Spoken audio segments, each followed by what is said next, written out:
Man, I don't know what you want me to tell you. I didn't see anything. I was just out here doing my rounds when I found the grave busted open. You notice anything suspicious? I'm a security guard at a graveyard. The most excitement I see is a couple kids coming in a few times a month to vandalize some gravestones. Isn't this weird to you anyway? Who would want to steal a dead guy? Where were you when any of this happened? I was just making my rounds. Me, my flashlight, a couple hundred spooky tombstones. Gotta make sure those kids don't disturb the dead people, you know what I mean? Did you hear anything odd at all? Oh no, couldn't hear it through my tunes anyway. Gets pretty lonely walking around here at night, so I gotta keep my spirits up. Listen to my jams, maybe even a little Thriller, you know what I mean? When did you notice the grave was vandalized? Oh, that must have been this morning. It was too dark to see anything last night. I must have realized it when I woke up. So you weren't actually paying attention? No, man, I see everything. I know my job. It's not every day you get to guard some con who got the chair. My boss even gave me extra rounds. Someone thought this guy might have some crazy groupies or something trying to steal the body. We even had to install extra cameras. Wish I could have seen that footage. Some suits showed up this morning and took the hard drives. Told me to keep my mouth shut about...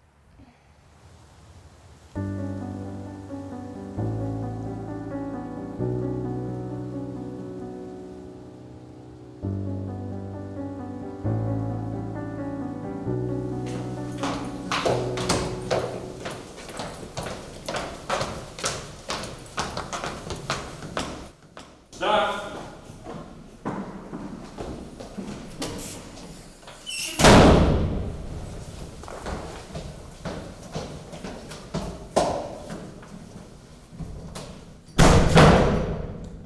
I already testified against the man. What more do you want from me? This has destroyed my reputation. I've lost all my friends and I'm stuck here in witness protection. This definitely wasn't worth it. Even if he wasn't the leader I expected, he didn't deserve this. I didn't know what they would do. Why can't you just leave me alone?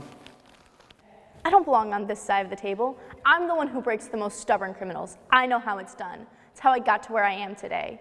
So when I tell you I knew the guy wasn't guilty, it's not a guess. I knew it.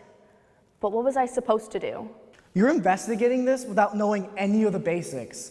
They killed him. They executed him for no reason. He wasn't dangerous. If he had been, then I wouldn't have done. I wouldn't have needed to. I was dealing with a mob. They were clamoring for his head, and if I didn't give them what they wanted, I knew it'd be my neck instead. It was a lose-lose. What would you have done? It was either a mob or murder. Either way, it was a miscarriage of justice. So why should I risk my life to stand in the way of the inevitable? They tried to shut him up for years. He was a world changer. He'd seen the injustice and called out the 1%. But he wasn't willing to do what it takes. Do you care about the truth? What is truth, anyway? They said he was a teacher, a scholar, so I asked him, but he never answered me. Complete lack of respect for authority. He wasn't dangerous. But that was the problem. When the people rose up, they asked him to take charge. It was everything we could have hoped for. It was epic, but he just let the momentum slide. You know the truth that I saw? That man was a troublemaker, a thorn in my side, a radical and a zealot. I wish he marched into supposed halls of justice and cleaned out that garbage. But he just let himself be led like a lamb to the slaughter. He may not have been what they said, but he was no innocent. Me, on the other hand, I'm the victim here. I shouldn't even be here. I uphold the law. I keep the peace. I do what's necessary. Why did I testify? They were looking for someone to do it, and I was the one to turn on him. Can you believe that they put me in witness protection like he was some dangerous criminal? One man can't change the world, and when they were all calling for his head, who am I to stand against that? All lives matter. So isn't it better for one man to die than for more to suffer? If riots had broken out, they would have had no choice but to send in the guard to restore order.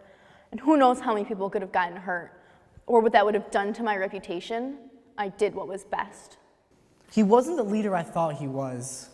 He thought he could bring change through peace instead of the revolution. This isn't how it's supposed to be. I thought he was able to change if I backed him up into a corner. I should have never taken her bribe. I'm sorry. I'm so sorry. I can't do this anymore. We're done here.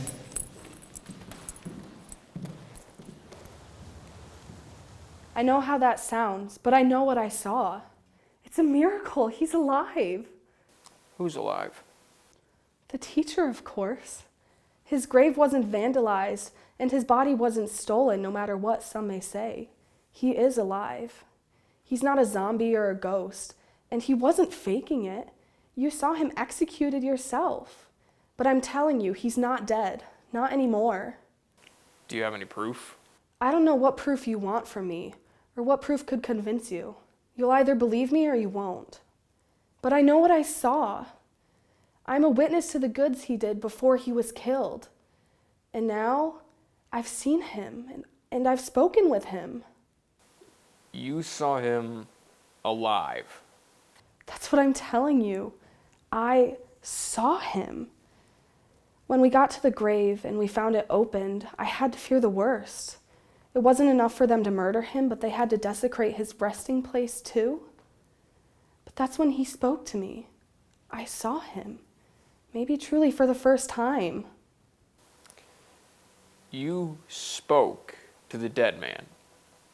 All he said was my name, Mary. Has anyone ever called you by your name before and it meant something different, just in the way they spoke it?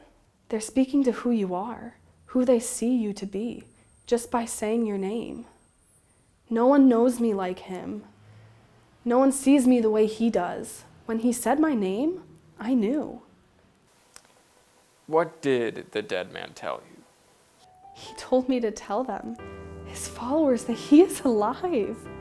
He was dead, murdered by the very people he gave his life for. But now, he is risen.